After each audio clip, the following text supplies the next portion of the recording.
at least verified. That is all the Republic of Cabingo is asking from La Semen. Yet even you also agree that there is scope for the journalistic fraternity to make errors in its reportage. Is it not part of democratic governance that the media should be allowed that leeway to make errors as it is part and parcel of the reportage? Yes, Your Excellency. However, La Semen had a number of factors that should have piqued its interest in finding out whether or not qualified privilege would apply, and thereby eliminate the possibility of error, as you suggest.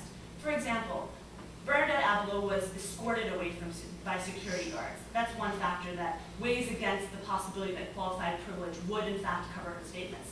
Secondly, Bernadette Abloh stood up during a Q&A session and made declaratory statements instead of asking a question. These are factors that weigh against the possibility that Bernadette Abloh's statements would be covered by qualified privilege, and should have piqued La Semen's interest in finding out what the scope of privilege would be. But even if this court finds that that puts too much of an undue burden on La Semen, and that by placing this burden on La Semen, we are inhibiting La Semen's ability to accurately report on the parliamentary proceedings, because these proceedings were very important as they discussed the health spending. Even then,